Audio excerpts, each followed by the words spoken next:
Herkese merhabalar, kanalıma hoş geldiniz. Bugün sizlere yumuşak lavaş yapamayanların bile kolay bir şekilde hazırlayabileceği yumuşacık puf puf kabaran lavaş tarifiyle geldim. Sizleri çok bekletmeden hemen tarife geçiyorum.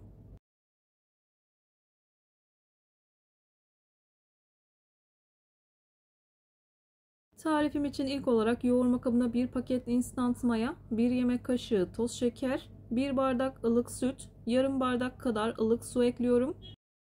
4-5 yemek kaşığı kadar sıvı yağ ekledim. Dilerseniz zeytinyağı da kullanabilirsiniz. Malzemelerimi çırpıcıyla güzelce karıştırdıktan sonra göz kararı olacak şekilde yaklaşık 2 bardak kadar un ekledim. Unun üzerine 1 tatlı kaşığı kadar tuzumu ekledikten sonra yavaş yavaş hamurumu yoğurmaya başlıyorum.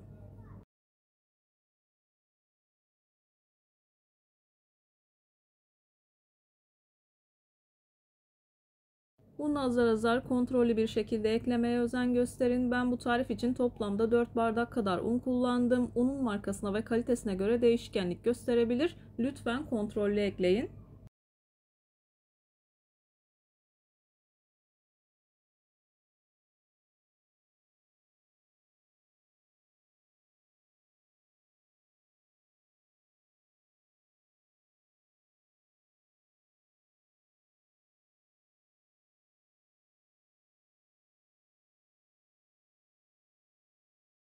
Hamurumuzun ele yapışmayan kıvamda bir hamur olması gerekiyor.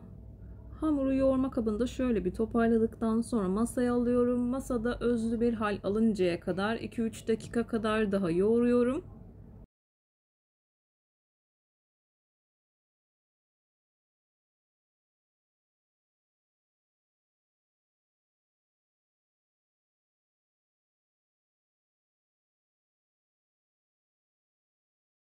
Ben hamurumu yoğurmaya devam ederken buraya kadar gelmiş olan siz değerli takipçilerimden her zaman olduğu gibi ricam yoruma kalp olur, emoji olur veya tarifim hakkında farklı bir fikriniz varsa bunu da benimle paylaşabilirsiniz. Ayrıca videolarımı sevdiğiniz kişilerle de paylaşarak bana bu şekilde destek olabilirsiniz.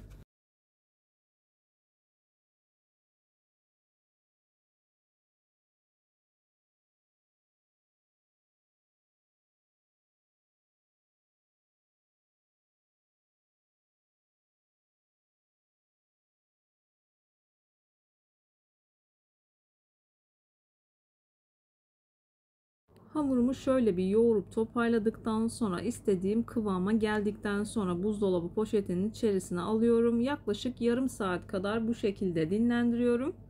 Dilerseniz yoğurma kabını alıp orada da dinlendirebilirsiniz. Yumuşaklığı bu şekilde, ne çok yumuşak olacak ne sert olacak.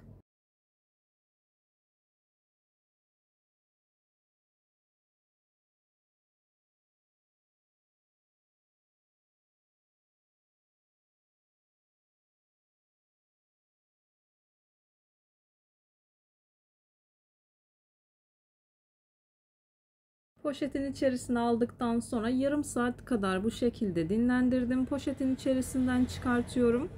Yuvarlak bir forma getirdikten sonra hamur kartı ile göz kararı olacak şekilde parçalara ayırıyorum.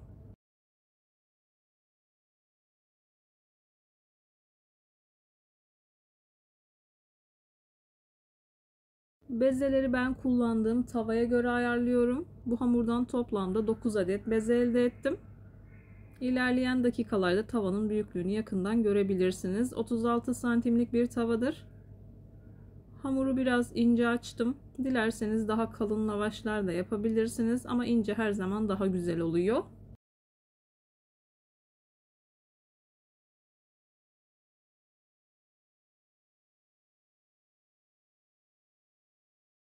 Bezeleri hazırladıktan sonra üzerini kapatıyorum. Rahat bir şekilde açılması için 10 dakika kadar dinlendiriyorum. Videolarımda yapmış olduğum tariflerin elimden geldiği kadarıyla püf noktalarını vermeye çalışıyorum ama yine de aklınıza takılan herhangi bir şey olursa yorumlara yazarsanız gördüğüm zaman sizlere dönüş sağlarım. Yine aynı zamanda videonun altındaki açıklama kısmına malzeme listesini tam not olarak ekleyeceğim. Dilerseniz oradan da bakabilirsiniz. Bezelerimi 10 dakika kadar dinlendirdim. Kenara aldım. Üzerine aynı şekilde poşetle kapattım.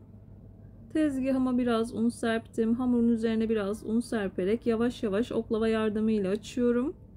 Dilerseniz merdane ile de aynı işlemi yapabilirsiniz.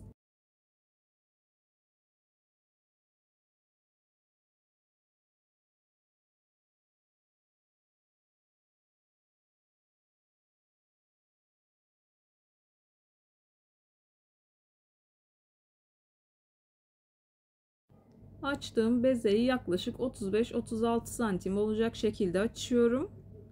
Bir tane sofra bezinin üzerine alıyorum. Üzerinde ekstradan bir sofra beziyle kapatıyorum ki kuruma yapmasın. Hepsini açtıktan sonra pişirme aşamasına geçiyorum.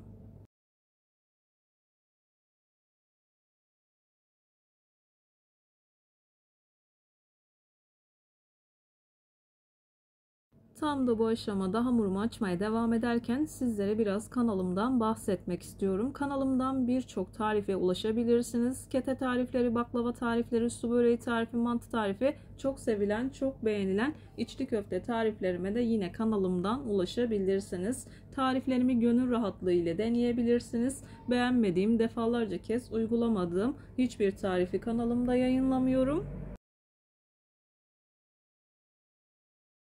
Bezelerimin hepsini aynı şekilde açtım. Kurumaması için dediğim gibi sofra bezinin arasında beklettim. Tavayı iyice ısıttım. Yüksek ateşte pişiriyorum. Ocağımın en büyük gözünü kullanıyorum. Bu şekilde kabarmaya başladıktan sonra bir 30 saniye kadar sonra çeviriyorum. Gördüğünüz gibi çok güzel bir şekilde kabarıyor ince açmama rağmen. Biraz daha kalın açıp ekmek gibi de yapabilirsiniz. Ben lavaş olarak kullanacağım. Ayrıca birçok mayasız lavaş tarifine de yine kanalımdan ulaşabilirsiniz. Onlar da yumuşacık oluyor.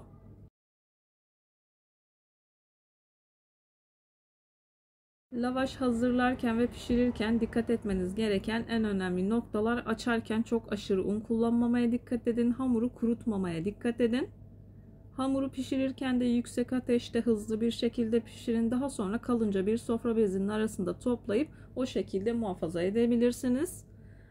Ben bu şekilde hazırladıktan sonra dondurucuya kaldırıyorum. Daha sonra lazım olduğu zaman çıkartıyorum. Oda ısısına geldikten sonra kullanıyorum. Yumuşacık pamuk gibi oldular. Bir videonun bir tarifin daha sonuna geldim. Umarım tarifimi beğenmişsinizdir. Tarifimi beğendiyseniz beğenmeyi, kanalıma hala abone değilseniz kanalıma abone olmayı, bildirim zilini açmayı lütfen unutmayın. Hoşça kalın. Allah'a emanet olun.